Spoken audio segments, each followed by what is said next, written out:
Hi, everybody, and welcome back to the Transgender School podcast. We are so thrilled and honored to have a very special guest with us today, Jeanette Jennings, who you all know, I'm sure, as the mom of Jazz Jennings from the show we all know and love, I Am Jazz.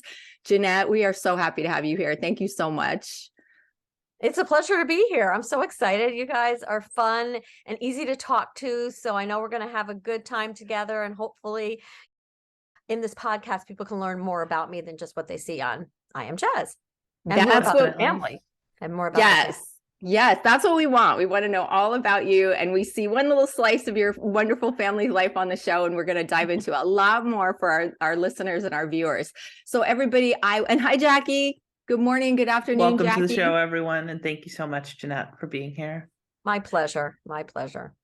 All right, so I'll take just a minute to introduce Jeanette. Even though we all know and love her, I will tell you all the things about her that make us so honored and proud to have her here with us, and then we'll dive into our questions.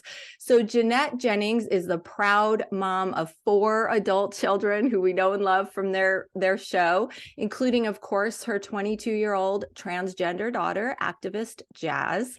Jeanette is happily married to her soulmate, Greg. We just found out that we are all going to be celebrating our 30th anniversary this year. You got married 6 days apart exactly from me and my spouse, Neil, who's Jackie's loving dad. So we're all celebrating 30th anniversary this year. Yay.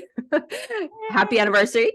And happy anniversary. Thank you. And Jazz, of course, was diagnosed with gender dysphoria at age 3, so young, and socially transitioned to a girl at age 5 to living as a girl. Jeanette and her family decided to share Jazz's story with Barbara Walters on 2020 when Jazz was 6 years old. And since then, she's been a fierce advocate for transgender youth. Jeanette spreads her message of unconditional love and acceptance through media and speaking engagements throughout the US, which we love her for and are so grateful for. And we hope to be doing the same, all on the same side, working for our kids and all of our LGBTQ loved ones. So Jeanette is the president and co-founder of the Transkids Purple Rainbow Foundation, which helps transgender youth. And her family filmed a documentary for Oprah's own network. I'm such an Oprah fan. That's amazing. In 2011, we all are, of course. And it was called I Am Jazz, A Family in Transition.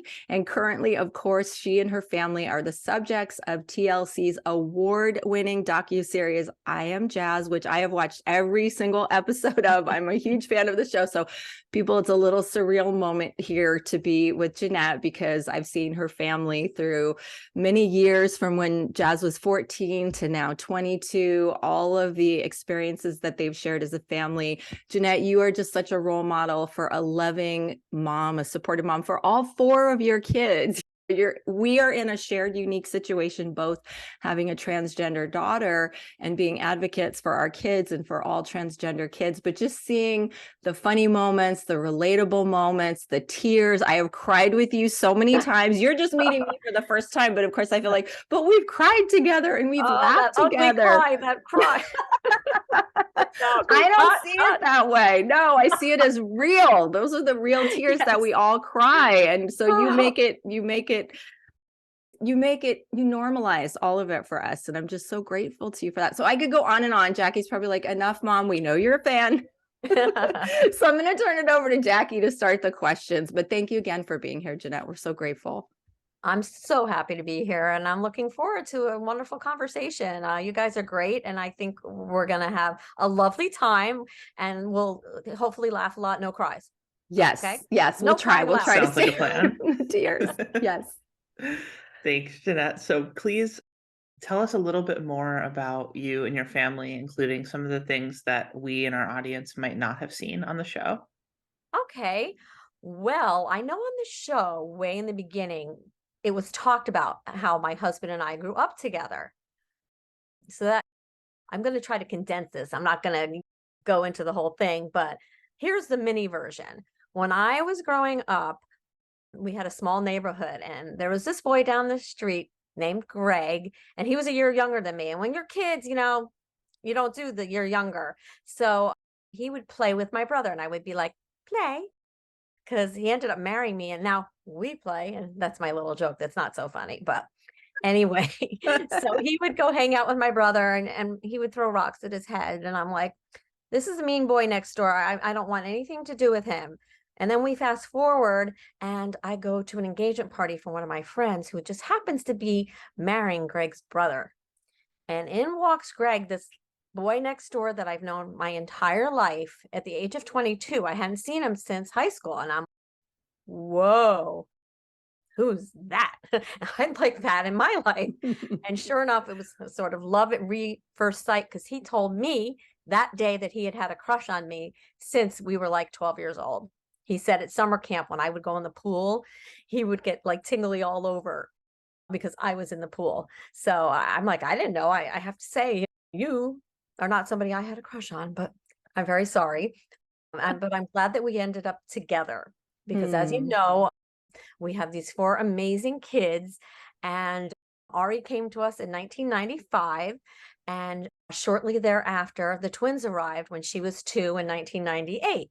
And we had closed up shop. I said to my husband, it's time for you to get fixed because I can't do this anymore. Babies, babies, babies. And I love babies, but there were so many at one time.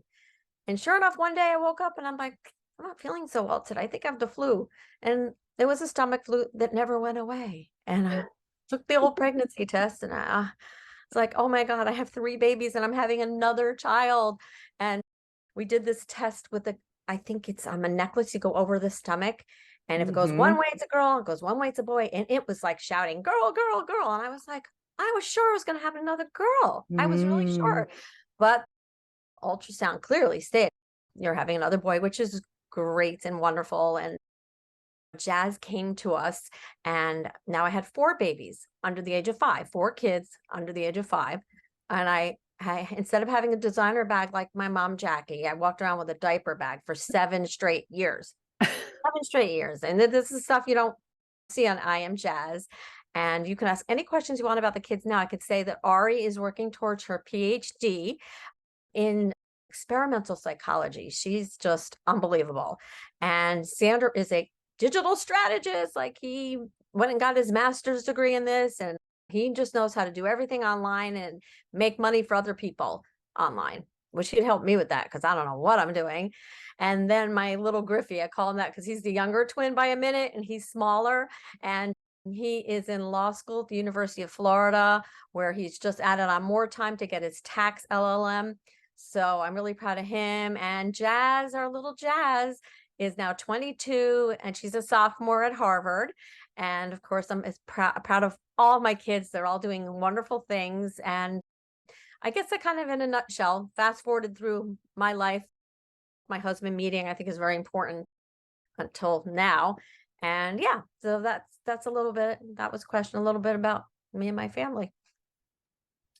Thank you for so sharing all much. that. Yeah, I just want to say I'm so thankful that you shared all that because I didn't know. I watched all the show and I didn't know all of the story of your background with Greg and everybody in the family. And we so appreciate that. And I feel like when I'm watching, I wish there was a whole other reality show about you and Greg and your love story because it's so beautiful. And just seeing how you two support each other really, and how you've worked together to really support, especially all of your kids, but with what you've experienced with Jazz. And my husband and I, Neil, we always say that we've gotten closer through.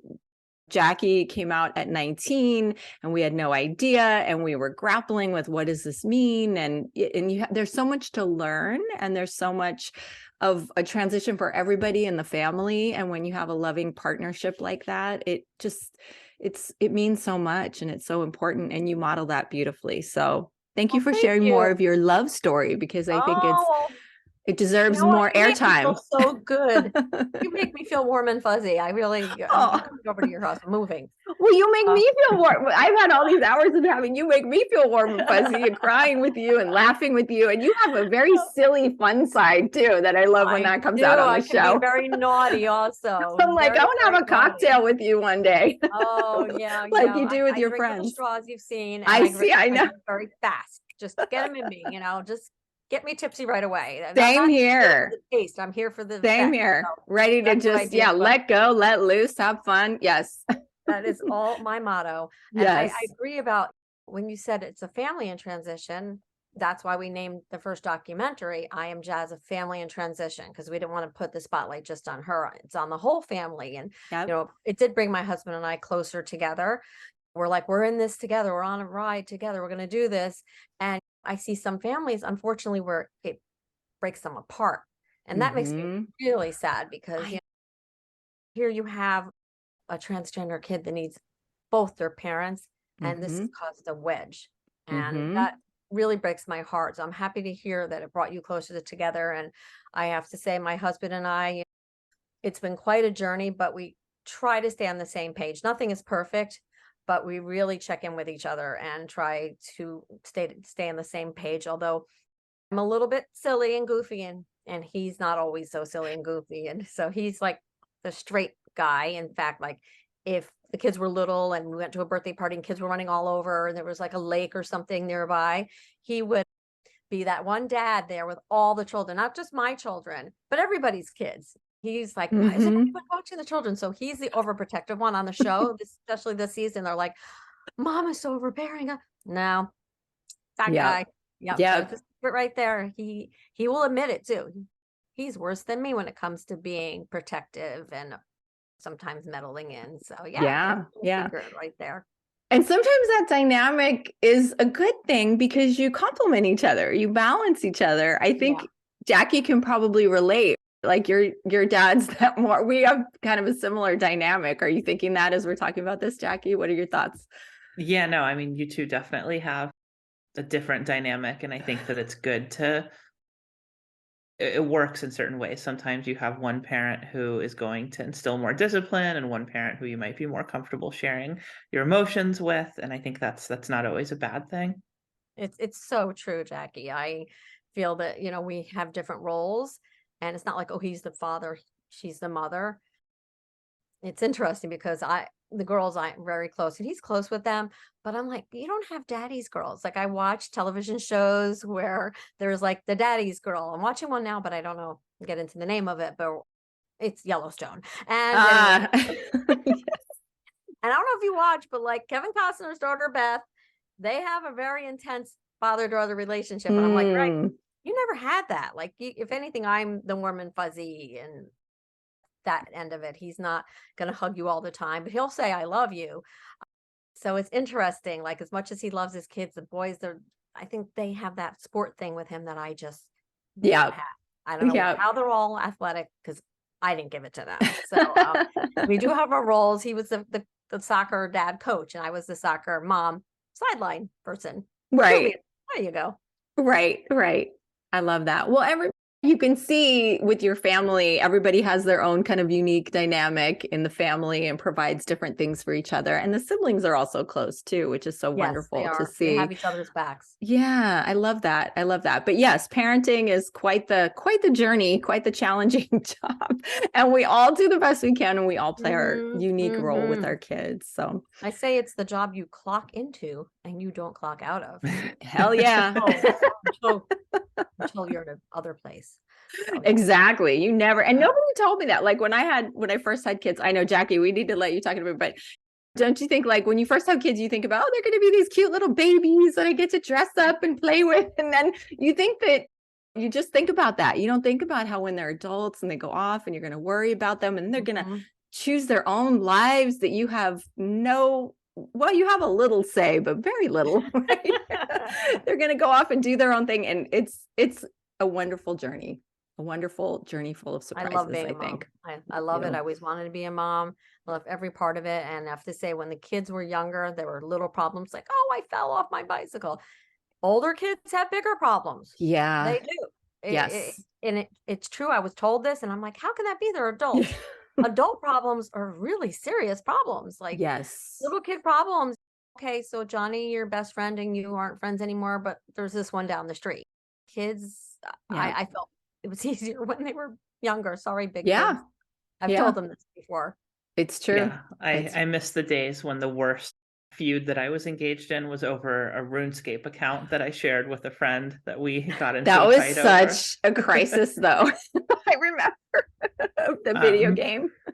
Oh, But on the topic of parenting, Jeanette, we would love it if you could take us back to when this transition journey first began for your family and tell us a bit about what it was like when Jazz first came out. Yeah, I don't even know what to call it with Jazz coming out because it wasn't a formal, I'm out of the closet. It was, hello, my name is Jaren. That's Jazz's birth name, and I'm a girl. And that was once speech was there. She stated she was a girl. And even before that, she gravitated towards everything girly, always had a doll in her hands. This is before this child is walking. We have a picture of Jazz holding a dolly while she's teething. While she is teething, she is acting like a girl. And by 3, we were like, okay, maybe we have a gay son. That's okay. That's fine. And I just felt there was something more. And so we thought having a master's in clinical counseling, I'm like, I remember reading about people with gender identity disorder, which they called it back then. And I feel like this is very strong. Like she insists, and the teachers say, "I've never seen anybody so insistent." So I opened what was called the DSM-4, which I now think is a 5 or 6. And I opened it up, and it said that children could be, well, not transgender, but children can have gender identity disorder. And I was like, oh. And there are these little check boxes, and they're like, if you can check off like 4 out of 5 of these boxes, then you're going to diagnose the child with gender identity disorder. So I literally diagnosed Jazz, and not knowing what to do with that, I went to a specialist who worked with transgender adults. And at 3 years old, she looked at me and she said, your daughter is transgender, and I don't know how to help her because I've never had a 3-year-old patient. I work with adults. And she brought in an adult trans woman to talk to me, and I was just freaked out, scared about. So when I took her into this specialist, I was just so scared. Not that I was not accepting, but I'm like, what type of life is she going to have? Nobody I know has a child like this. Nobody is going to understand this. Is she going to be bullied? What does her adulthood look like? I was just all the things that you can imagine I was going through. I thought my husband wasn't quite as accepting at first. Jazz wanted to wear dresses to school, and we said, you can't do that. But like on dress up night, there was like a daddy night, and he had her dressed up in a dress. I think it was Belle from Beauty and the Beast. And it was really hard for him. And there were other times when he's like, I just can't do this. I'm not ready yet. We were just devastated at the time. I can imagine the amount of whispers and stares, and people just weren't very nice. And Jazz always held her head high, and she's like, I am who I am, and I can't change that. I'm a girl. And by 5, we just couldn't hold her back anymore. Like she was crying in front of the front door in preschool. Like, I am not going to go to school today unless you let me wear this dress. And the preschool was not very welcoming. They were not very kind. They were not understanding. And that made things even more difficult. But right at the end of preschool, we let her transition. We said, that's it. There was a prom. You're wearing a dress to the prom. We're going to put your hair up in ponytails because we allowed it to get longer. And well, I hate to say that we allowed it, but we accepted her and said, you want it long, baby? You can have it long. Whatever it takes to make you happy, because that's all that mattered, was that she was happy. And she went to the prom dressed as a girl and started kindergarten as a girl. Her pronoun changed and her hair much longer, but the school would not let her wear, it was a uniform. They wouldn't let her wear the skirts and dresses, only skirts. So we said, okay. And they said, she can't be called Jazz. She has to go by her birth name. All right. And she can't use the bathrooms. She's got to use the one in the classroom. But when you go to PE or cafeteria or anything, there's female and male bathrooms, and no, they weren't going to allow that at all. So I picked my battles at that time. I was just so happy they were letting her go to school with the female pronouns and dressed as a girl that I wasn't going to push the envelope any further at that particular time. So that was really her transition story. At 3, we knew. By 5, that's it. We did the full gamut. It was hard because we didn't know a lot of people that had trans kids. And I was fortunate to find one support group with a listserv online, one, and those parents guided me through. And I remember posting one day, like, does anybody have a child that transitioned before kindergarten. Crickets. These were all parents, their kids the youngest one may have been 7 or 8, but otherwise we were the babies of this group. And they said, just do what's best for her. Cause I was petrified. They said, Jeanette, just listen to her, follow her lead. The doctor said, Jeanette, listen to her, follow her lead. And thank goodness for these other parents. Thank goodness for this doctor, because had we not had them, I don't know where we would have ended up. So it was the support of my peers that helped me tremendously. That's why I'm so glad now that there's Facebook. We didn't have this. It was back in like 2003, 2004. There was nothing out there that brought families together. In fact, I always said, I wish I could go to the library and find that book, like How to Raise Your Transgender Preschooler. It was like, what to expect when you're expecting. Okay. And how to raise your transgender preschooler. No. So things are very different now. I don't know how I muddled through them, but we made it through and here we are today. So that's the coming out story. Very long. Sorry. I just want to make sure. No, it's a great story. And it's so impressive to me how Jazz just knew who she was. I mean, I think as someone who came out much later in life, kind of at the end of my adolescence, as opposed to the beginning, I think it's so interesting because I knew something wasn't right and I knew I wanted something to be different, but I just didn't have the words. I didn't have the ability to articulate it and get it out. So I look at people like Jazz and I'm very grateful that she did at that age, because I think it paved the way for a lot of other kids to have those concerns heard or have a place to put those feelings in a way that I didn't at that age. Yeah, it's so interesting how everybody has their own journey. Jackie, can I ask you, when did you first hear the word transgender? When I first heard the word. That's a Mhm. great question. I first Yeah. heard the word transgender probably 6 to 12 months before I came out. And that was one of the things. I was listening to a random podcast, ironically, a news podcast, and they were talking about transgender issues. And they had a couple trans women on. And I was like, oh, transgender, that's a thing. I've heard about that before, but I had never really processed what it meant. And then I started doing some research and I went, uh-oh, I might be transgender. This sounds a lot like me. Now I know. Yeah. And that was at 19, Wow. 19 years old. Yeah. Wow.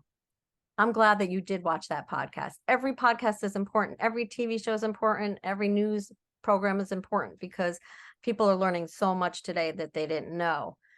And I hear stories all the time about, I didn't know what transgender was until I met somebody at work or I saw your show, and I love to talk to people and hear their stories, and others come up to me and they're like, I hope we're not bothering you. And I'm like, no, when people come up to me, I'm glad.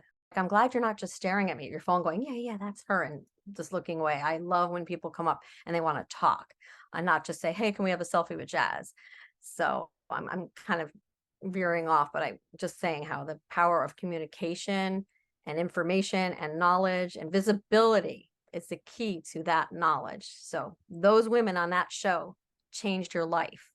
Visibility. So there are people that want to be stealth, and I have so much respect for them. But without visibility, where would we be today? And you see Mr. Nemo. There he is. Exactly. little white in the back.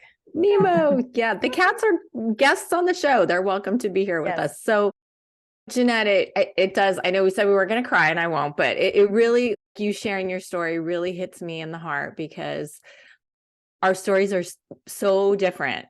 Like Jackie didn't have the words, and a lot of young people don't have the words. They don't know because their parents, Jackie and I have had many conversations on the podcast and off the podcast about how might things have been different if we had ever even introduced her to the idea of being transgender.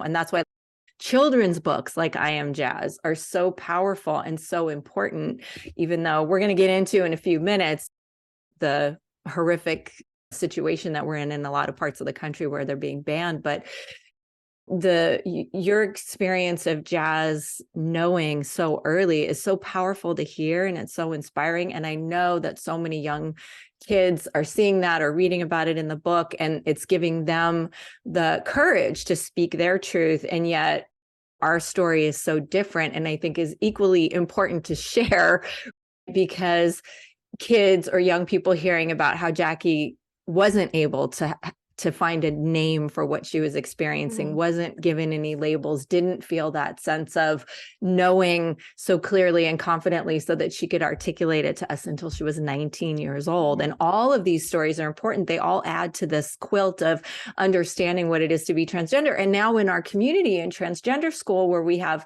a Facebook group and we have all these different communities, we're connecting with women, transgender women in their 60s and 70s who are just, as I'm sure you have friends too, are just coming out now and saying, I always knew there was something or knew this about myself, but now seeing people like Jazz at 22 can help a 70-year-old transgender woman to come out. All the stories are important and they're also unique and valuable to learn from. We all have our own journeys. No two journeys are alike. Some may be similar, but everything happens for a reason. I'm a big believer in that. Exactly. So Jackie, the way things unfolded in your life was the way it was meant to be. And I'm so happy for you that you did find the word transgender and it all came together, and that you didn't find out at 60, because that's really hard. That's, you know, I do have friends. I do have one that said, you know what, I watched I Am Jazz. I'm a senior citizen. And I realized I didn't know what the word transgender was till I saw this little girl helped me in my life. And now that we're friends with this person, and she married and she found a woman that she's deeply in love with. And so it's nice to know that I could help somebody, or not me, but Jazz's tale. All of it. Yeah, your whole family. I think seeing all the dynamics and all the aspects of it can be helpful in ways that we never really see. You just put it out there and you trust that it's, as you said, and I agree that it's for a reason. I think all that I've learned, and now being able to support other parents in support groups and doing the podcast. In the beginning, Jackie and I always talk about, like, I didn't handle it well and I didn't understand, and Jackie's dad and I resisted, and we've talked about that a lot in various places and on the podcast. And now I look at it as one of my greatest gifts in life, because it allows me to give back, and through our struggles and the mistakes we made, we can teach others. And so many parents have shared, I remember you saying how you said this and you regretted it, and Jackie sharing how it hurt her. And so I made sure not to say that to my kid. And you, I'm sure, hear the same kind of thing all the time. And so I do believe it. There's a reason. And this is not just any kind of coincidence. And the one interesting thing that we share, despite that our kids were very different ages, once Jackie came out, that was it. It was like she was going full force ahead. Full steam ahead. Here comes Jackie. So Jazz had that at 3. Jackie, as soon as Jackie had a word for it and knew it was going on, she was like, Mom and Dad, either you're getting on this train or you're going to be left in the dust. And we had to go. Buckle in, the journey starts. Exactly. No, that was not negotiable.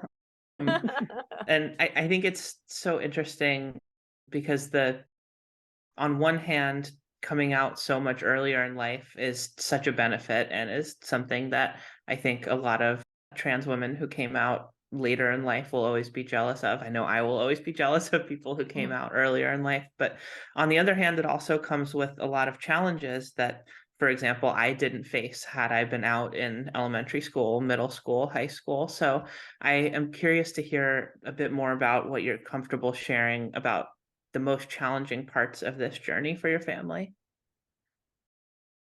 The most challenging are several things. First of all, the bigotry and the hate. It's just mind-blowing. And you brought up Jazz's book earlier, the I Am Jazz book. I saw a commercial a couple months ago during election time where there was a politician from the state of Florida who literally said they're reading books to elementary school children, and they're trying to change our little boys into little girls. This is on a commercial. And this just makes my blood boil. I tried so hard to bring this book out for these kids, and Jazz and Jessica worked so hard to explain to people, little kids, what transgender is, and now they're turning it around. And it's one of the most banned books year after year. And now in Florida, everything is banned.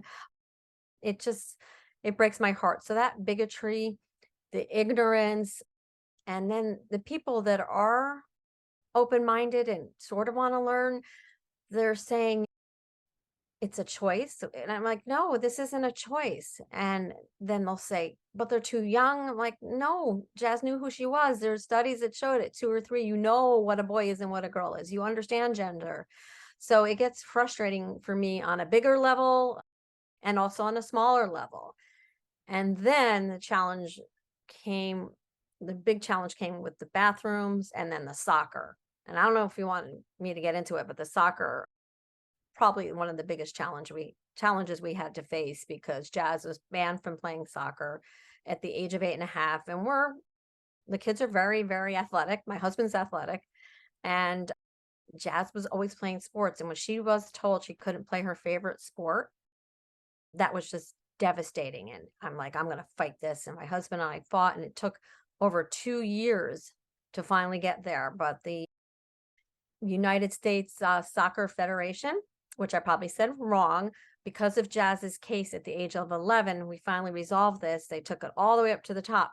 They made a trans inclusive policy at that time. United States Soccer Federation. I guess I have to look that up, but it's like the US A, B, C, D, E, F, G, H, I, K, A. The big soccer bosses. Yeah, that's the big soccer people. Anyway, they changed their policy to include transgender people from this little child not being able to Wow. play. So that was challenging at the time, so hard. And it's like, I could write a movie about how this little kid had to walk out on the field and all her girlfriends were on the right side playing, and we had to veer off to the left, take her with the boys.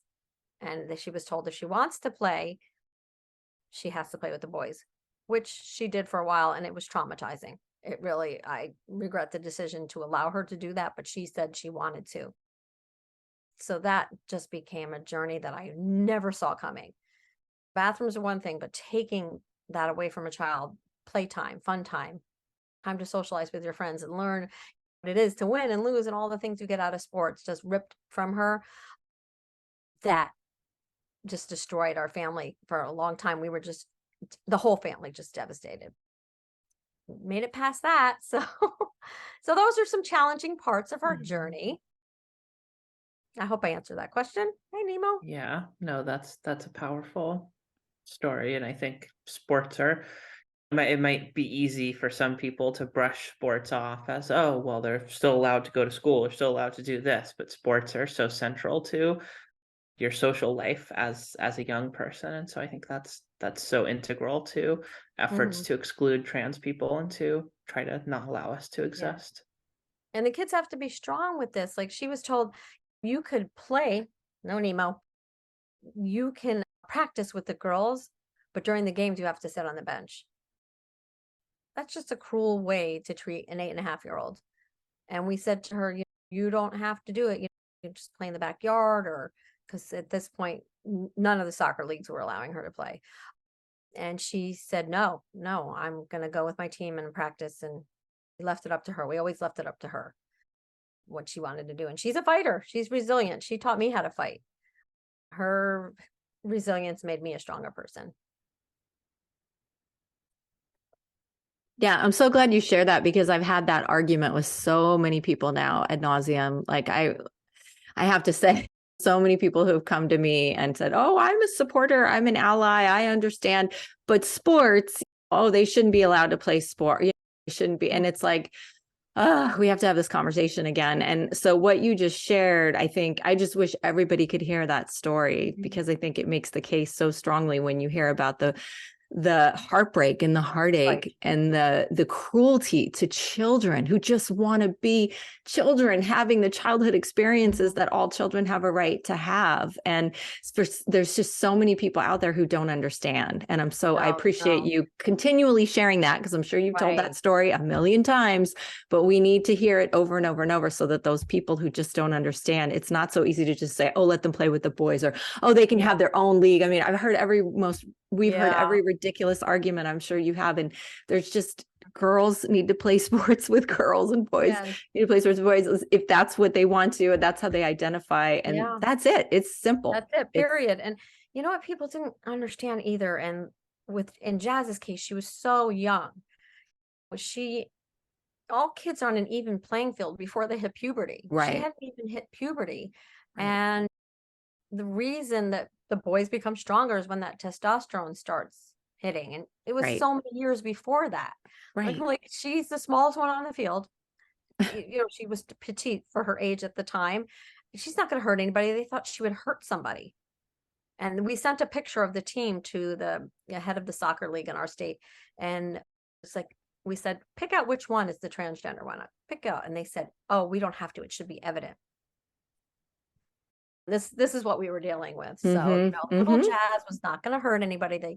I don't know what they were expecting, but not a little Jazz. Yeah. But it was so hurtful and so mean, and that she had to learn these things at a young age was not right. Yep. It's just ignorance and fear, and it's just taking time. Thankfully, you've seen things change since Jazz was younger, and things have gotten better in some ways. I think inclusive policies are at least up for discussion now, whereas in your in your experience, it's just mind-boggling to hear how it was just completely closed off. So there are challenging parts, and as we talked about, there are lots of rewarding parts to being I'm in all these support groups, and we talk a lot about what a gift we feel it is to have a trans child, and to be inspired by, as a cisgender, for me as a cisgender heterosexual person, it's like, wow, to see my child so confidently assert who she is in the world, despite all the barriers and backlash. There's some gifts and some lessons that I would never have experienced if it weren't for my daughter, Jackie, and how kind she's been in sharing her journey and forgiving us our mistakes. And what are the rewards for you, Jeanette? I'd love to know. We'd love to know. Yeah, it's twofold in terms of like myself personally and what I'm doing in the world. And sometimes I'm like, oh, why are we doing this so hard? Just lay your lives out there. And it's not even national television, it's worldwide. Like, we're dubbed in different languages. I feel like it's the best thing to do, because I get letters and I've had people tell me, you've saved my life. You've saved my kid's life. My child would be dead today if it wasn't for you just having this little television program, I Am Jazz. So that has to be the most rewarding thing, knowing that the littlest tiny thing that you do on your show can have an impact and a snowball effect and change someone's life for the better forever. On a higher plane, global, that's how I feel. But in terms of this journey rewarding, it's just being a mom and my kids making me so proud. Like, that is just my personal journey as a mom. And with respect to Jazz, have to say, people are like, oh, well, she got into Harvard because she has a television show and she's transgender. And people don't understand. This kid excelled at everything. She was a valedictorian. There's a display in the Smithsonian. My kid is in the Smithsonian with her tail. That makes me proud. When I see Ari is getting her PhD and Griffin's going to be a lawyer and Sanders changing the world, these are the things that are rewarding to me in a personal sense. So there's the out there world, and then there's in my heart world. So did I answer that question okay with the cat on the left side? No, I think that was a perfect answer. And I think that leads well into our next question, which is, as a parent who sees all the benefits of affirming your trans kid, what would you most want to say to parents of trans kids who don't understand? Yeah, I have a lot to say to them. But first off, I tell them, parent the child you have, not the child you wish you had. That's the number one thing. Check your ego at the door. Number two, this is not about you. This is about the child. This is about their happiness, not your happiness. You gave birth to this child, and it's their birthright to be loved by you and for you to make them happy. And if you put what you think before them, then you're not giving them unconditional love. And unconditional love is what you need to give. And I have stood in front of a room of hundreds of people, and I have stated this, and it's very harsh, but I have said to parents, if your child had some illness where you would have to travel across the world to find the one doctor that could cure them, you would do that. If somebody had a gun and held it to your child's head, you'd knock that person over. You take the bullet. But your child says that they're transgender and you throw them out on the street. What does that say? And I get very, very angry, and I get, as you can see, I'm heated when I have to say that to people. This is not about you. And that's really the beginning and end of the unconditional love. And to me, it's a simple thing. And I'm sure for both of you, you understand that unconditional love should be easy. It comes naturally. And if it's not coming naturally, then you need to take a hard look in the mirror and figure out why you're not able to give this to your child. And yeah, that's all I got to say about that. That's words of wisdom from me. I Thank am you. with you, Jeanette. I just want to say I'm with you, and thank you for sharing that, because you're reminding me that I need to be really assertive in doing that as well. I want to share that message as well. And sometimes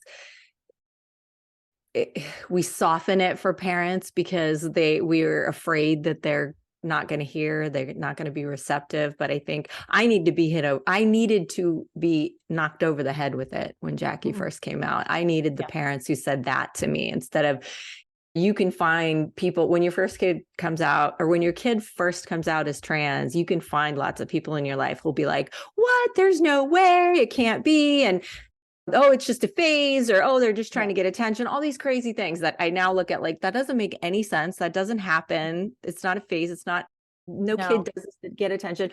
But sometimes you just want people to validate that it can't be real because you're having such a hard time dealing with it. So I think you're grappling yourself with it.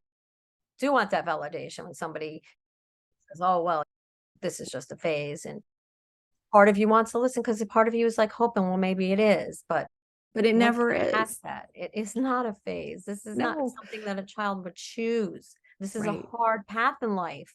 And they're the bravest souls I know, being able to take that path when it's easy to stay in that closet, as opposed to shouting on the rooftop, this is who I am. This is the person I am inside that you didn't know. And the doctor made a mistake at birth. I'm affirmed male or female at birth, but I wasn't. And these are lessons that I've learned over the years. It's just, I've seen it all at this point. I've seen loving, accepting parents, and I've seen parents that are really cruel. Yeah, exactly. But the way you put it was so beautiful, that it's their birthright to be unconditionally loved and supported by their parents. It's our job to raise and love and support and provide everything that's needed for the kids we have, not the kids we wanted to have or thought we had. And Jackie has said that in many ways as well. And it took us a little while to get that. I think you're right. And it's not about you. Like for us, we tried to say things like, oh, but it's going to be so hard. And right, Jackie, you've shared that. And you think you're saying that because you're coming from a place of caring about your kid, but it's about you. You don't want to see them go through something hard, but for them, it's not a choice. They have to be who they are. Thoughts on that, Jackie? Yeah, no, I mean, I think the harsh version of it, the way I like to say it, is that if you don't love your kid after they come out as trans, or you don't support them, then you didn't really love your child, the person. You loved the idea of your child and the idea of who you wanted them to be. And that's so true. That is so true, because I did mourn in the beginning. I didn't know what I was mourning, but it was the idea. Now I realize many years later, it was the idea of, I have these 3 little boys and my 1 princess girl. And I love that. I had a necklace with the 3 boys booties and the 1 girl. And it was the idea of my family. So it was hard for me to switch that. Like, okay, got to erase that. You have 2 girls, you have 2 boys. And I had to do it very quickly. But I agree with you 100% on that idea of what my family is, or idea of what my child is, because they are who they are, not what your idea was of this is the way it was going to play out. And it's like that with other things. Like, I want my kid to grow up to be a baseball player because I love playing baseball, but your kid doesn't. Your kid loves video games. Like, you can't force them to be somebody you want them to be. You have to let them be free and see where they go. And if it's not harmful to anybody, then let them be. Let these children be. In any sense, let them be who they want to be. Back when I was a kid, I don't know if you remember, Bridget, the Free to Be Me album, and I used to sing songs all the time. With Marlo Thomas. Yes. There's a land that I see where the children I always think of that, Free to Be, and that was way ahead of its time. And there was a song there, William Wants a Doll, and when my kids went to camp, Griffin played William, and none of the other boys wanted to be singing the song William Wants a Doll. And that always gives me goosebumps, knowing that there was this record album, which I had the adjoining book back in the 70s, about I mean, and if you go and you find that, it is all, there's gender, and there's like, are you a girl baby or a boy baby? And it just, Mm, I mean, it's incredible. And the kids acted it out at camp, very progressive camp. So I mhm. think back to that, let the kids be free. Yeah. Yeah. Yeah. Free to So be the who you, message was always out there in some way. yes, That get is, out there. that give me chills to think, even in the 70s, because I felt like even when Jackie came out 6 years ago now, almost exactly 6 years ago, I feel like there's so much more out there now, 6 years later, that I didn't have access to just 6 years ago, to help people understand and to see that this is just, some people are just transgender. It's like, Yeah. no big deal. Yeah. That's just Blue how it eyes, is. brown eyes. It's It is what like, it is. yeah, but we're getting there to having more and more resources and information out there that help people see that. Yeah. And you know what I feel? Here's the thing also. Now more and more people are learning about transgender people, and so many more accepting. But Mhm. I also feel like people that are bigoted are now hearing about these transgender people, and they're using it in negative ways. Nobody cared in the state of Florida about things that the soccer thing or the sports thing. It was just the soccer people, but nobody cared at school about that so much. And now it's banned. It's like sort of like the politicians were like, oh, these transgender people exist, they're real. Oh, and we don't like them. We don't like these people. And a few years ago, you didn't know they existed. So automatically, not only, okay, I accept that transgender people exist, and I'm going to hurt them in these ways. And I look at that being here in a state that's just actively going after transgender people, the LGBTQ plus community, and even people of color. I mean, it's just horrible down here. And yeah, you exist, and we're going to take your rights away. And I didn't see Yeah. that before because people just didn't know he existed. They didn't Yeah. know what a transgender person is. And it's interesting, again, going into the politics, but I turned on the television one day and I saw a politician saying, I don't know what pansexuality is, but I don't want my child knowing about it. Okay, but you don't know what it is. So what if it's the greatest thing in the world? This is in our state. Yeah, the ignorance, it really is. And a lot of these people that are putting these laws in place, setting these laws in place, have never met a transgender person, because I've been on a Zoom with politicians and I've asked them, you want to create this bill stating that these kids can't play sports. Have you ever talked to a transgender youth? Well, no, but I'm trying to preserve the integrity of women's sports because I fight these battles and I have to hear this stuff. And it's just mind blowing, really is. Didn't mean to go off on a tangent there, but No, I it's a get on my good soapbox. tangent. It's an important one, and it's an issue that we've talked about a fair amount on the show, and I've Mhm. shared my opinion that the politicians who are doing this are trying to distract from other issues that they would rather voters not be focused on. And I would be interested to hear a little bit more about your perspective and what it's like to be in a state that is on the front lines of banning gender affirming care and participation in sports and banning books, and I mean things that really are from some of the darkest chapters of our history. Yep. I keep saying there's a dark cloud over the Sunshine State down here. Here's a place that I moved to because I think it's beautiful and I wanted my kids to grow up here. And now seeing the darkness that has come through is heartbreaking. And Jazz is now an adult and left the state, so it's not affecting her as much as it would have. But with the gender affirming care, I have friends that sold their dream home and left the state.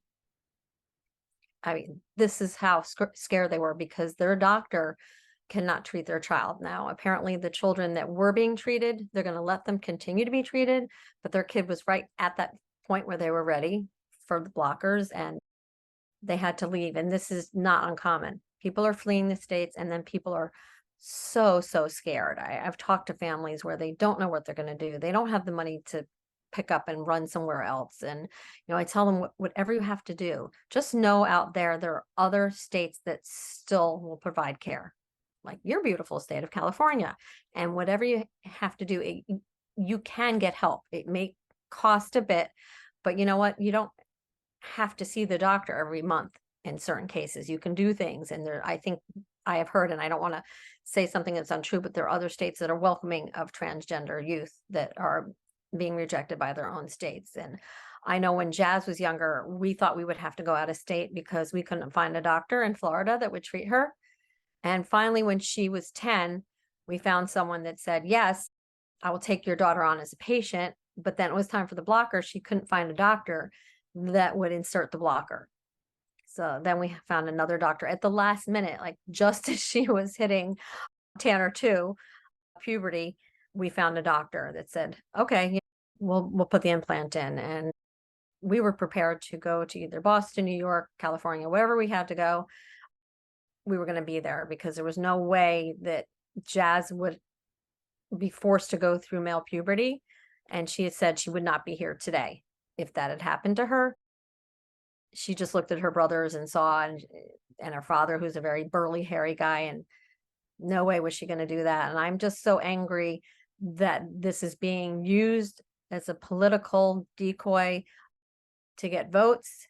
And we have a very bigoted governor down here that I fear for. And with the sports, I fought that battle when Jazz was little, but I also fought it for the kids now. I went on a Zoom with a whole bunch of Republican politicians, and I was in my little cubicle crying in my box, my Zoom box, and I told the story of Jazz, and I saw some of them get emotional, ask questions. So there were some people that were willing to listen, but it still didn't change anything.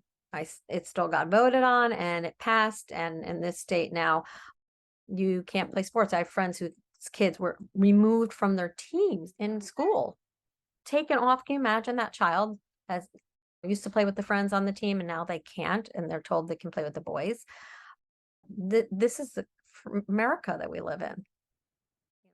The freedom of America, where's that going?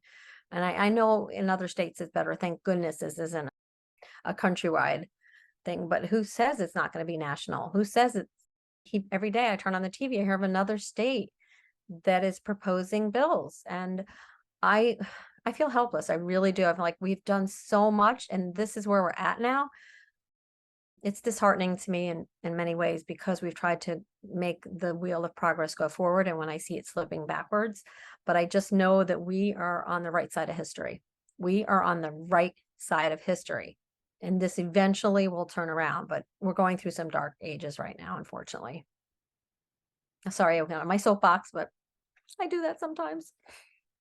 That's what we No, want. thank We you. want to Yeah. hear, yeah. And I know I keep saying thank you, but Jeanette, I have not put myself in a situation like that where I'm on the firing line with Republicans and people who want to take away the rights of our kids. I can't even imagine what that's like. It made my stomach sick just to hear you talk about being on that Zoom and crying. And I hope you know and feel that you're doing it for all of us and how grateful we all are. And we know how taxing and emotional it is. Draining. And to see where we were, like when Obama was president, he knew who Jazz was. He invited her to the White House, and he invited like 22 people that he would meet personally and take a picture with.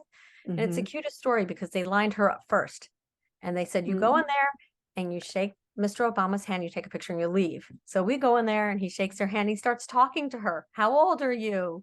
And, oh, my daughter's the same age too. And they're like, Mr. President, you need to move on. And he was like, oh, okay. We'll take the picture. I'm sorry. And takes the picture. And then as she's walking away, he says, I'm proud of you.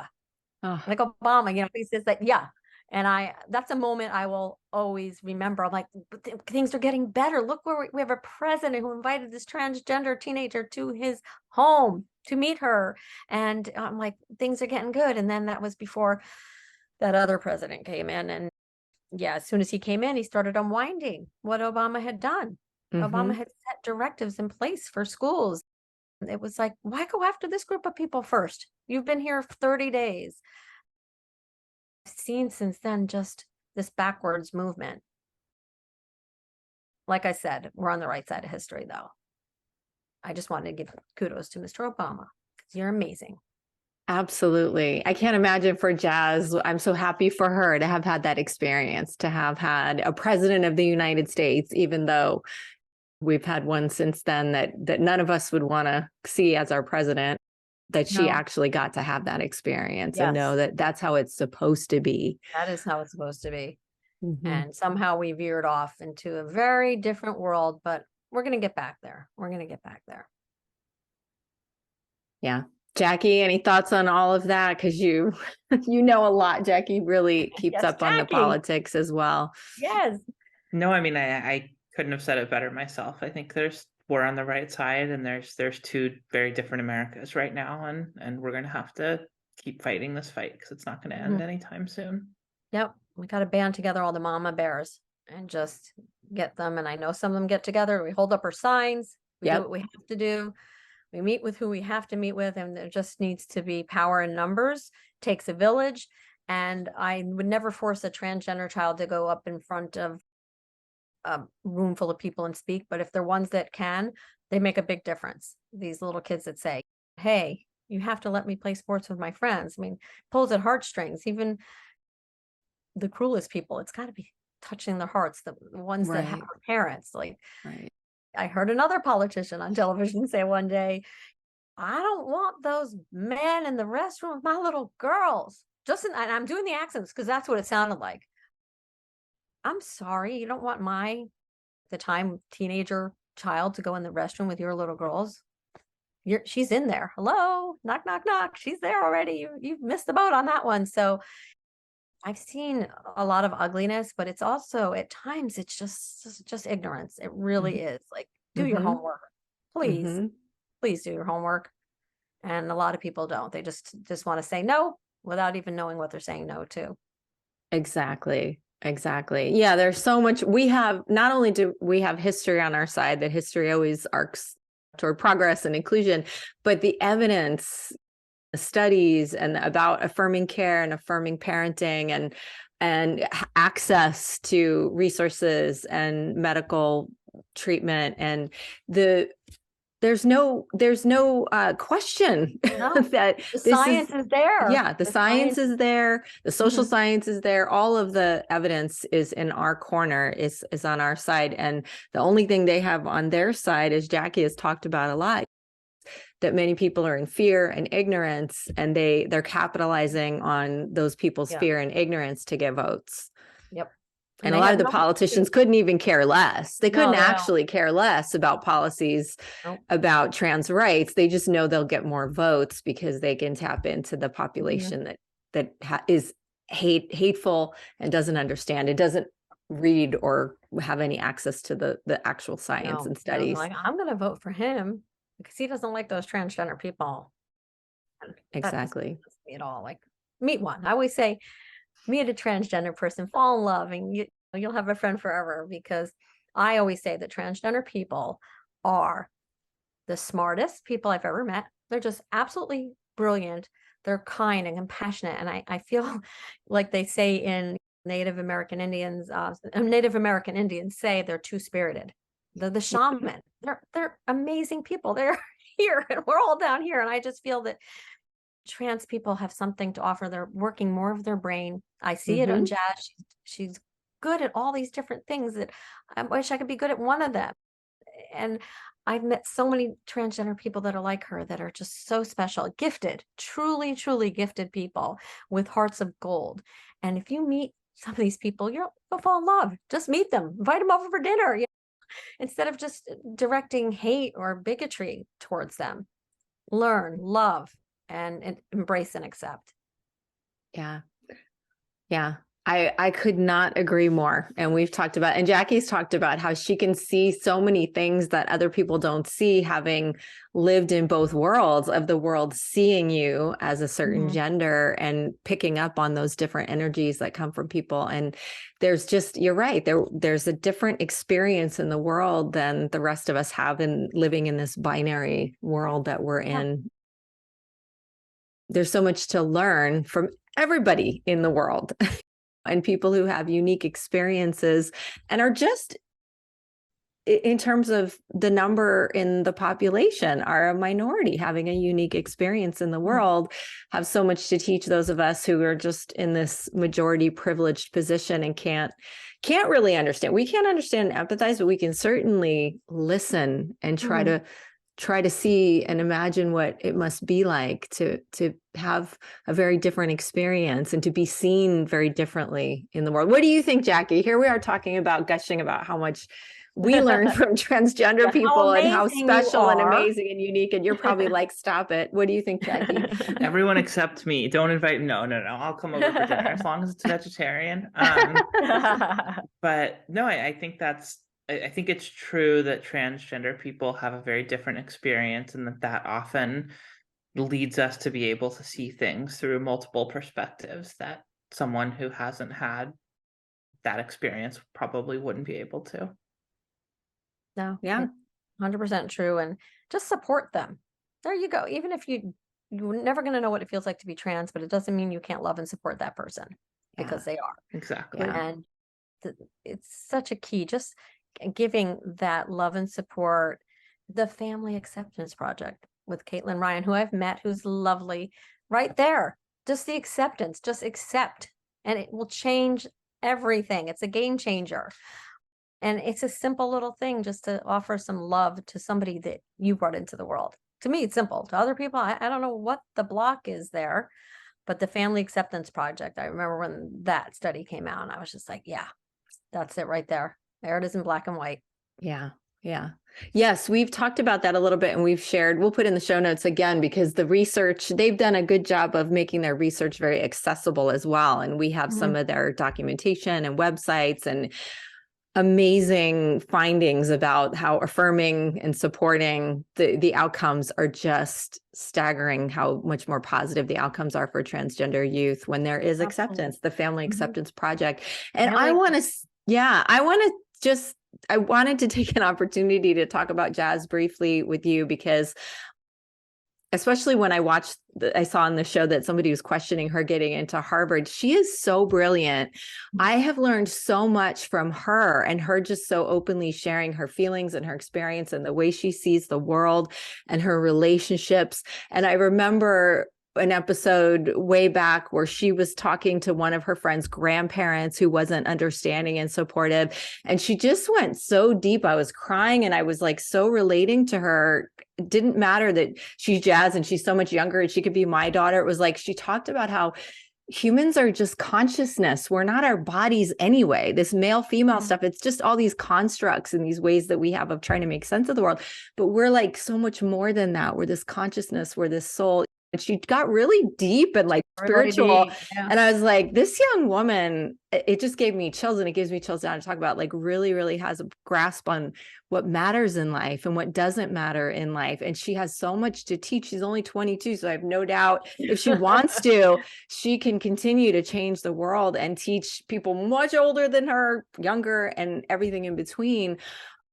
And I just wanted to share that because I had no doubt, without even hearing, Harvard accepted her on her merit 100%, and they're damn lucky to have her.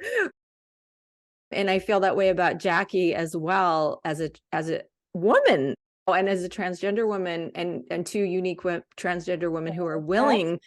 That's totally fine. No, fine. Who are willing to share that wisdom. That's Nemo, right? We have Nemo wanting to be part of it. Yeah. I thought if he stepped on a key, I'd lose you. So I had to move him. No, I remember filming that because I was there, which I'll tell you some little inside with this show, but I was there. Remember, she was going to a place, and she will go places. And at that time, her mental health was concerning us more. That was the season where she started to spiral down, but she was questioning the world and just speaking from the heart during that scene. And I remember she ran off into the garage of the house and she was crying, and the producers ran after her. Are you okay? You can stop. And she really needed to gather herself because she emoted so much, and it took a toll on her at that particular time. But she was so happy with what she said, but it really affected her that she had to stop the cameras and regroup. So there are times like that where things are occurring on the show, and in the background, I'm there a lot when I'm not supposed to be there, but this was my minor. And if you think, and here we go, TLC, you didn't hear this. If you think I'm going to let my kid get a tattoo, without me being Oh, you were there? no. You were there. Yeah, Oh, okay. yes, We'll cut yes. this out. You want us to cut? Yeah. No, 'Cause I they- will let you keep that in Oh, really? because Okay. I was lurking because my minor was getting a tattoo. I had to sign off on paperwork, and I had Greg on the phone, and he was literally like, she's not getting it unless it's this big. We had a whole thing with what size it was going to be, what it was going to look like, and where it was going to go. So we had a major say, because I got a lot of hate mail. I can't believe you let your daughter get a tattoo. No, it wasn't quite like that. It wasn't like her friends are taking her off, because that's for TV. It's more exciting that way. But I felt it was Right. more exciting that Greg and I were on the phone and going back and forth, and I would take a soda can and measure. Okay, it is smaller than the bottom of the soda can. It's just, we tried to hide it from Greg, who had not seen it until it was revealed on TV. So a lot of it is the way it went down, but we have to have a say as parents. With her being a minor, I had to take her to a lot of these scenes that we filmed because she was a child, and there was child labor laws. Like, okay, she can't work now, she's got school tomorrow. So we had a lot of that. So I lurk a lot in some of these scenes where you don't know that I'm at. So, they're not going to fire me for telling you that. I'm just going to Okay, say, good. I love the well, thank you for the behind the scenes. And it reflects well on the show. You've all done a beautiful job. And I do remember that scene, and I remember them showing Jazz getting very emotional and running off. And my heart went out to her. I could only imagine. I know how it is to have those conversations with folks who are so resistant, and you just want to shake them and be like, can't you see there's so much more to us as human beings? And yes. So yes, thank you for sharing that behind the scenes. And I'm glad to hear that you're there more than we see, because you and Jazz I have have to such defend a myself. beautiful relationship. But Jazz obviously gets great comfort from the relationship she has with you and your supportiveness and your unconditional loving momness. And so you should be there. We need to be there for our kids. So I'm glad to hear that. But I get it for the TV show. Sometimes Like, we want to see for the entertainment or the impact, to see a certain slice of it. That's how it she was is. 14 It's okay. when we started filming. She didn't have a driver's license. Right. How was she getting to all these places? Right. And why wouldn't I have been the one to drive her? So Right. I think the first few years, anytime the cameras were on her, I had to be around somewhere within this, driving distance. I may go, sit in the car, listen to a book or whatever the case may be, but I had to be on hand in case she needed me for any reason. She was a kid. Yes. Middle school, early high school. So that's something that people don't think about. Oh, Jeanette's not there. Back then, how did Jeanette let her do all these things? And now it's like, why is Jeanette so overbearing? Which I'm not quite as overbearing as the show makes me out to be. I don't want to say bad words. It's for bleep and giggles. Yes, exactly. You're allowed to say on our show, but it's like, exactly. Oh, yeah. I'm just kind of upset. Like, look at me in this season. I look like I'm this helicopter mom that is just so overbearing. I look at it as I can relate. Like, I think as the moms watching, we're like, oh gosh, we worry about our kids so much, and we can relate. And Jeanette's giving voice to how all of us moms feel. And I appreciate that that's included. And I also appreciate the moments where you and Jazz, there's like tension, because Jackie and I have that. Like, I feel like Jackie and I are close, but if you're with us in real life, there are going to be all those moments of tension, and Jackie gets annoyed with me, and I want to get all up in her business. She's like, Mom, I'm an adult, leave me alone. So I love seeing that, and I appreciate that you're willing to kind of share that with the world, because that's the real stuff of parenting adult kids. And then they dramatize it, they bring it to a new level, and then I'm like, oh geez, I'm not quite that bad, but like my mother still makes me text her every time I'm on a plane. Oh, okay. Wait, we have to mention your parents, because they are so wonderful and amazing. We have Bill and Kath, my parents. You have Jack and Jackie, same name as Jackie. And I love that she still makes you text when you fly. And my parents are the same way with me. We check in all the time. And it must be interesting for you. How is it for you having them part of all this? I love the fact that they've been a part of the show, because they've helped grandparents they've helped other families who they had extended family members or grandparents that weren't on board. And they're like, look at these people, they're in their 80s and they're accepting their transgender granddaughter. And I have to say, in the beginning, it was hard for them. My dad is a physician. So when little 3-4-year-old Jazz coming out, he went deep into the internet looking for any information. And I don't know if you're familiar, but there was a Dr. Zucker in Canada who was not supportive of trans kids and had conversion therapy in that situation going on. And my dad's like citing this. And as a doctor, he's like, Dad, here's the good stuff. Don't listen to that. That is the guy that listen to Dr. Spack over here in Boston, or listen to the doctors in LA. Don't listen to this. So he, after that, got on board. I'm like, as he would say, that's Bubba-meissen. That's a word he uses. Bubba-meissen. My dad grew up speaking Yiddish sometimes. So yep. I don't even know if that's a Yiddish word, but he uses that word. So I was able to bring him on board. And my mother always, she brought a little toy for Jazz. It was a boyish toy when she was little, and Jazz just chucked it across the room and grabbed her sister's toy instead. So she's like, okay, this is what we got. Fine. She just loved being a grandma. And I do have to say, it just reminded me of another story. You can use this or not, because I'm just kind of throwing it in there. We didn't talk a lot about sibling. Hold on. We didn't talk much about sibling acceptance, but I have to say, my oldest daughter was not quite ready to give up her throne as the queen of the family. I wasn't the real queen. She was.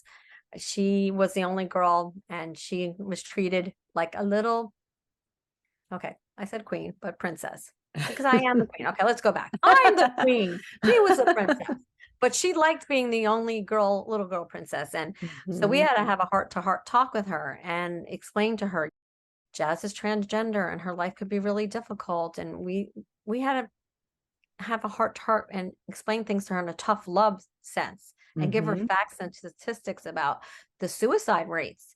Yeah. And then she started to cry, and she was little at the time. She's like, okay, I am on board, and I'm going to be the best big sister that ever was. And I think about that now, and I still cry. Best big sister, because she wasn't ready to have that other sister. And then when she did, she was and still is the best big sister. Unbelievable. So that story always chokes me up, just knowing that we had to sit down with this little kid and tell her what it meant to be transgender and how rough it was going to be. Yeah. And the boys don't even remember Jazz being a boy. Oh, interesting. Yeah, that makes sense. Yeah, because she just acted so girly when they were little. So when she did transition at 5, they were 7. They remotely remember. But even before Jazz transition, they had just looked at her as a girl. Yeah. From the time that they were like 5, really. So memories before 5, they're there, but very few memories of her acting like a tough and rumble little boy, because she never did. Yeah. No, I'm glad you brought that in, because I mean, seeing Ari and Jazz on the show now, they just seem so close as sisters, and it seems like such a beautiful relationship. And we love to see that, but we also need to hear the backstory. Everybody needs to hear the backstory of, no, there had to be these conversations. There was upset, confusion, resistance. That's so commonly a part of the experience for various family members or friends or people in the community, whoever it may be. And we need to know that that's a reality. And how do we navigate that? And you had to have these really tough conversations with I don't know how old, what's the age difference between Ari and Jazz? They're 4.5 years. 4.5. Yeah. So around the time Ari was 8. Yeah. So you have to. Jazz had officially transition. So right, but you have to find the right words for an 8-year-old to help them understand, but also hopefully not make them terrified.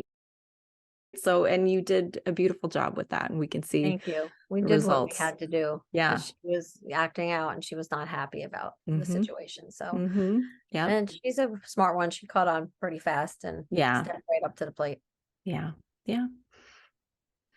So Jackie, I think we went through all our questions and more, which is so exciting. I'm so happy. I thank you, Jeanette. I know you got up super early, and I'm surprised at how much energy you have and how much of your time you've given us. I'm so grateful. Is there anything that you want to share that hasn't come out as part of our conversation? I'm looking at my notes, Mhm. and I know we didn't really talk about, and if you don't mind, I can share this, and Please. anything that's not interesting you, feel free to. I'm so used to being It's on the all editing interesting. floor. I am on the No. editing. There's so much of my life on editing room floors that you could Not create here. an It's entire not. show. But I did, a lot of people, and this, you want to be in the spotlight, you chose this, and that's just not the way that it happened. When Jazz was getting ready to start kindergarten, at first the school was resistant. This was like a year, maybe like 8 months before, I would say, before kindergarten. We went to the school and said, this is our child. She needs to be referred to as a she. And they wouldn't speak to me. So I had a friend who said, you know what, I know somebody at a local paper. Let's do a story. We won't show your faces. We won't show your names, but we'll make sure the school knows it's you. And we did a story, and it made the front cover of something called the New Times down here. And it said, see Dick B. Jane, which was stupid. And it had a woman with a dress on the cover, but it was a great story. A woman who went to Harvard wrote it. And it was so wonderful that the Village Voice picked it up in New York City. And somebody at ABC saw that story, and they brought it to their boss and tracked us down through our attorney and said, hey, do you want to come on 2020 and share your story? And we were like, absolutely not. We didn't even show our faces or use our correct names in this magazine article. We got Jazz to go to school. The school finally accepted Jazz, and we're done. And for 10 months, they wooed us. Please, nobody's talking about this. Like, you have a transgender kid and we don't know of any other ones. And share, it could help so many people. And no, we were, no, we can't. We don't want to show our faces. And then they finally broke us down a little bit. And Greg, my amazing, intelligent husband, says, you know what? If you can give us Barbara Walters, we will do it. And they delivered her. They delivered Barbara Walters. That unbelievable? Wow. Yes. Right? That's Unbelievable. amazing. And I won't say the other newscasters that we didn't use, but he was just like, she's got the integrity. She's Barbara Walters. And if she says that transgender kids exist and that we need to care about them and love them, then we're golden. And she came down to Florida, and we went to dinner with her, and we formed a relationship with her so Jazz would feel comfortable, and became this big news story. And a lot of people haven't seen that story, the original one in 2007, because you can't go to ABC's website and find it, because Greg had asked for it not to be put on the internet. He was so scared at the time that it's in a contract that states it can't go up. And I've tried to amend that, but there are bootleg copies of it on It's on YouTube. Yeah. Yeah, it is. And they pulled it off left and right. So if they Mhm. pull it off completely, I'm going to upload it myself, Good. because that story is an important story. And Mhm. we did a revisit back 5 years later with Barbara, the update. And she was always so kind and sweet to Jazz. And she would go on The View and talk about transgender kids. And she was met with resistance by some of the co-hosts that weren't quite as accepting and understanding. And she knew it. She got it right away. And that's how we fell into TV backwards. And once Barbara brought it to the table, the phone started ringing through our attorney. There was Oprah and Montel, and who was back at that time? Maury Povich, and all these people wanted to do a show. And I'm like, we're not putting our 6-year-old on a stage on a sofa. And I remember one of the big top names in, what is it called? This, when you sit down on the couch, what, I don't even know, a daily talk show, a talk show. Oh, yeah. One of the top talk shows was, well, we want to talk about, gender confusion on our show. And that's not what this is. And no, we had to say no to everybody. And as much as I wanted to share the story more, we had to protect Jazz. We wanted to protect her. And we didn't do any media again until she was 9, but we did it in another country because Australia was having a lot of trouble. We just didn't want her to be at a young age this poster child for transgender kids, because there weren't a lot speaking up. After she did start to speak up on television. So really, it wasn't until 2011 that we did the Oprah I Am Jazz, a Family in Transition at age 11. We felt at that time she was a little older and that we could share the story in documentary style. But from the time she was 6 to 11 in the US, we really tried to stay under the radar because we just wanted her to have a regular childhood and not be this poster child. But by the time she was 14, she became this, and I don't like the word poster child, but she became the face of transgender youth in a hopeful, wonderful way, not in a negative sort of like, ooh, because back then we were sort of in the mindset that people don't like us and we're unusual. But now I don't feel that way at all, of course. But back then we just wanted to go back to our lives and just help people, let them know we exist.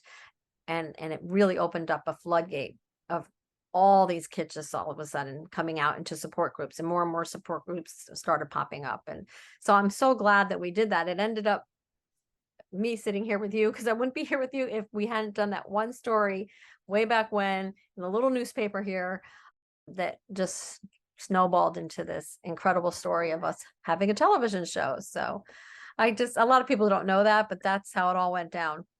I didn't know all that. And I did see all your posts when Barbara passed recently, and all of you talking about how much she meant to you.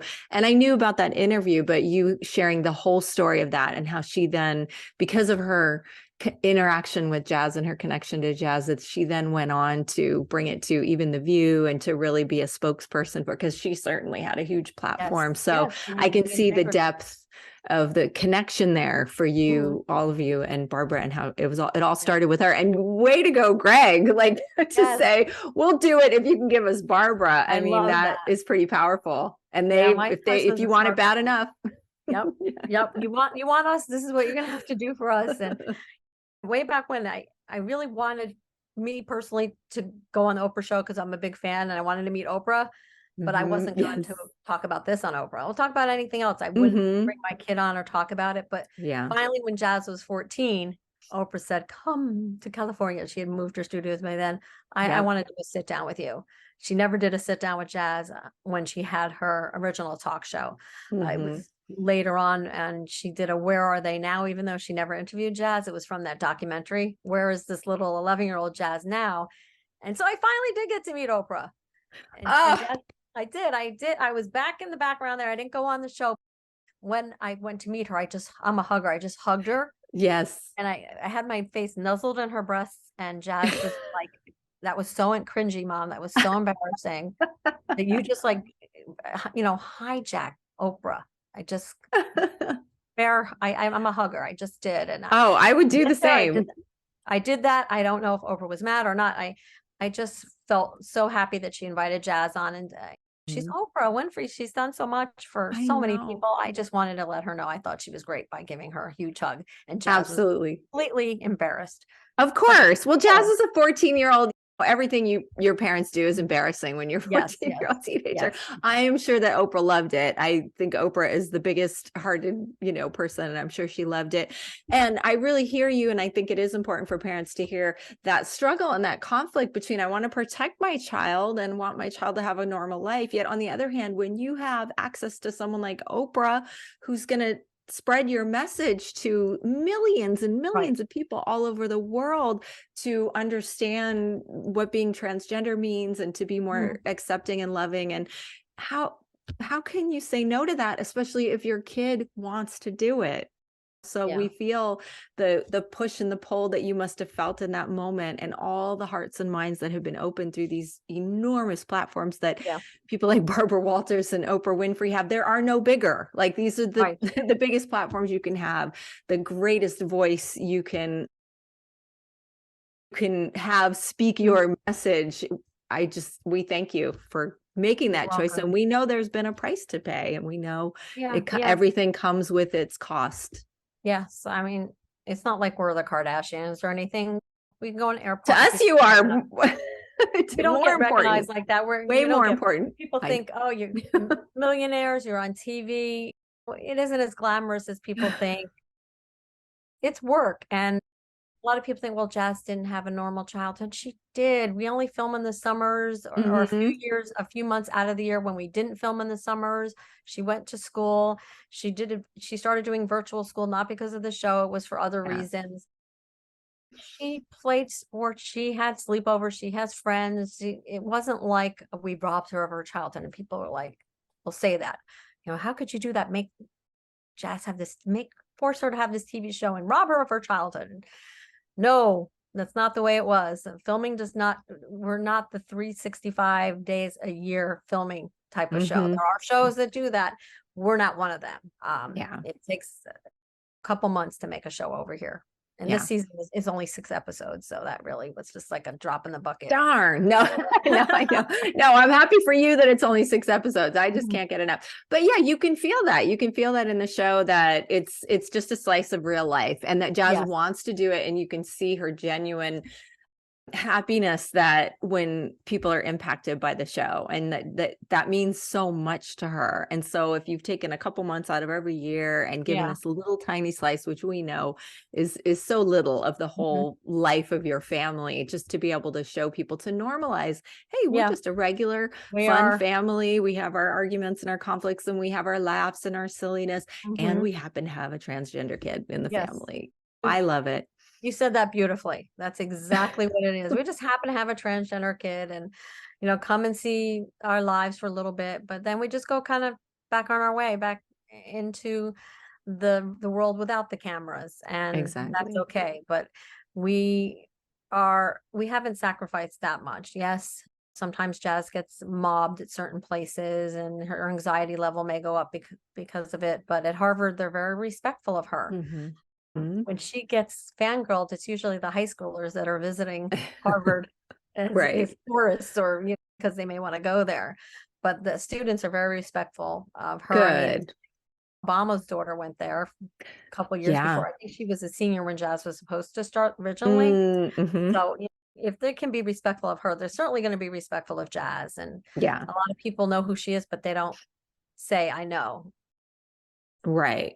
And they're not using her to become friends and be on the show. It's none of that. But people will think the worst of things, like, oh yeah, well, she only has friends because of this, that, and the other thing. And there's a lot of naysayers out there that love, even within the community, that love to pick on us, and just go away. If you don't have anything go away.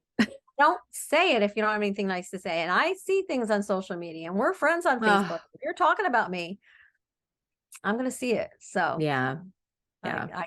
I made it very clear. Do not speak about me negatively on any support groups, because I'm one of the members. There you go. Exactly. Yeah. And those people need to get a life.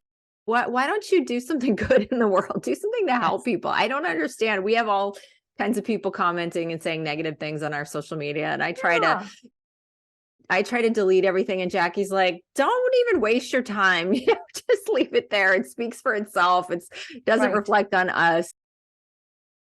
It's just part of what comes with spreading the message that we're trying to spread in the world. And and you're doing so much good. I mean, we hope to have. Thank you. We hope to have the reach that you have someday. Well, I'm here. Maybe you can come on the show one day if we're still doing it. We never know. We're anytime. We don't want to be those people that try to get. We're just so happy that you came on our show, and we know that our audience is going to love this conversation. And I hope so. I love you. Oh yes. For anybody that's supportive out there. It's all supportors, and glad fans. To be here. And if we can. If there's ever anything going on that we can help and support and get the word out with our audience, just always keep us in mind. Put out newsletters, and we try to share. We try to stay up on what's happening, especially with trans rights and legislation and all of that. So we're all in this together. We're all part of the community, and we're working. I told my son the other day, who runs my webpage, because I don't know how to do that kind of stuff. I gave him your URL, and I said, you got to put them on our list of organizations. Thank you. I have to appreciate that.